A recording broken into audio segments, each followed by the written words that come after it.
glaciers in Iceland. One of the smaller ones. The bigger one is like 10 times the size, and you can barely even see any of this one. So last time I was showing that we attempted to hike onto the glacier, we failed, and then we continued for the night back to the place that we were staying, which was closer to one of these smaller glaciers. I don't know exactly where, but it was some little hotel somewhere in here. And then in the morning we woke up, we went to this cool little thing here. A plane, I guess, crashed at some point. Apparently all of the 6, I believe, people who were part of the plane crash survived the crash landing. I think they were military from the UK or the US or something. This plane crashed here on the beach in the early 1900s, and all 7 people lived. But the plane, not so much. Anyway, yeah, the little plane crash was cool to see, aside from the people ruining it by climbing all over it when you're trying to take pictures. But then after that, we wanted to go do a little boat tour of the lagoon in front of the glacier. So we booked it. We barely had time, so I was going like super fast. I don't remember in kilometers per hour, but like 90 miles an hour, and ended up getting a speeding ticket for it. So yeah.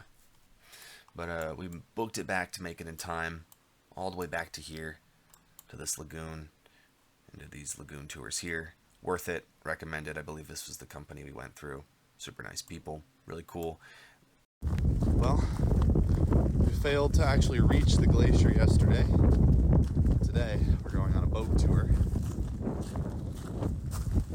Unfortunately, Juan forgot his cleaning cloth for his camera, so he had to go back. And he might miss it.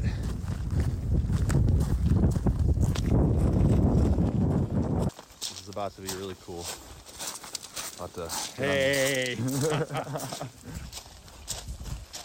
The blue color. So, I will start from the beginning. The clouds are usually coming from the ocean. They go there and then they stop on the mountains. They stop on the mountains, we have precipitation, snow falls on top of the glacier, and it is quickly being pressed by new fresh layers of snow. So it is getting more dense, more compressed, and after around a year, snow turns into firn. Firn is something between snow and ice. Then firn turns into ice. In the beginning, ice is going to be totally white because it is packed with a lot of air bubbles. The more air bubbles we have, the more white is the ice.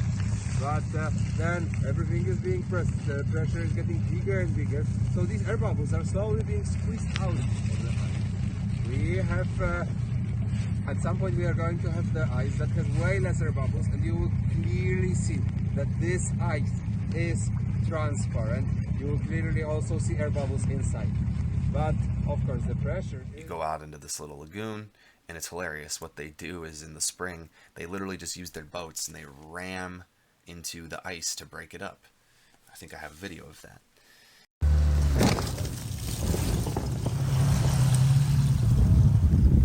Way better without the engine. Yeah, you can see on the ice, all the ice is wow. It's moving like a wave.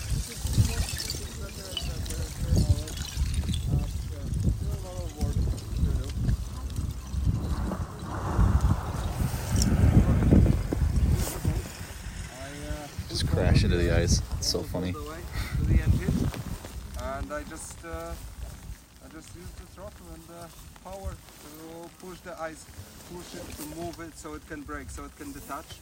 And then when I have the whole piece of ice detached, I drag it to the river so I can send it up to the ocean. At this moment we can also sail the boat alongside the edge of the ice really fast. When the boat... Well, that was fun.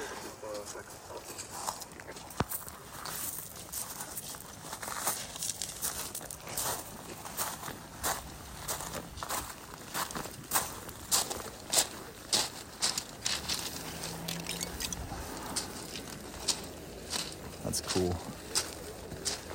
They said this piece of ice could be hundreds of years old.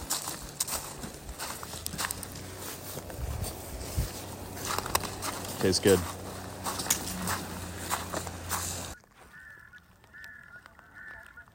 I don't know what kind of birds those are.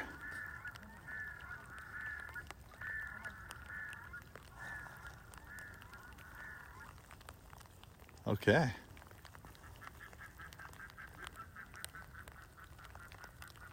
Interesting bird noise. So they slowly break the ice by crashing boats into it over a few months in the spring. And then in the summer, you can drive right up to the ice wall. So that was cool going out on here and learning about the glaciers in Iceland. The guy gave us a bunch of information. It was super interesting, including about volcanic eruptions, which there's currently one ongoing. Unfortunately, there wasn't when I was there. Glacier slowly making its way down through the little valley here.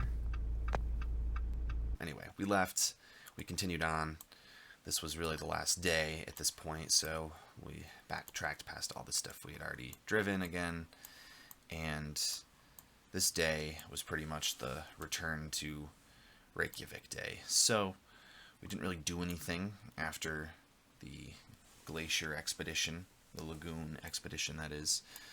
We did kind of make a few stops for pictures. Listen to that. Why is Iceland so goddamn beautiful? Imagine living there. But somewhere after the city of Vik, and before Selfoss, we stopped and Juan saw some horses that... We found some good old Icelandic horses. Gotta get some nice photos of them.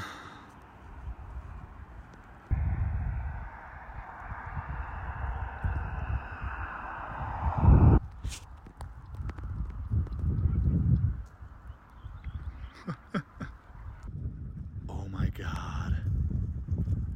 You lucky bastard. You lucky bastard. This is amazing.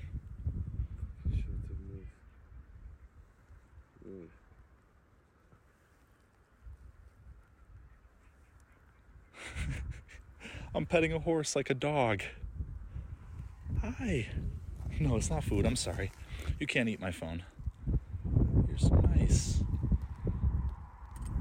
This is so cool.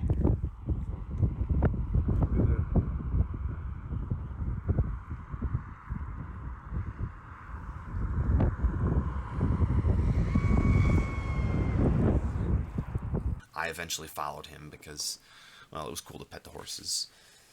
And then, inevitably, on the final, what was supposed to be the final day, we arrived back in Reykjavík late at night, and we got some drinks.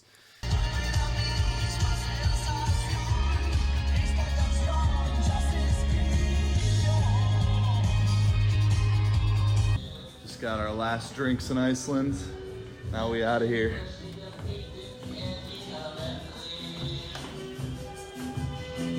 We met the guy who owned this bar on the street, and he recommended it to us.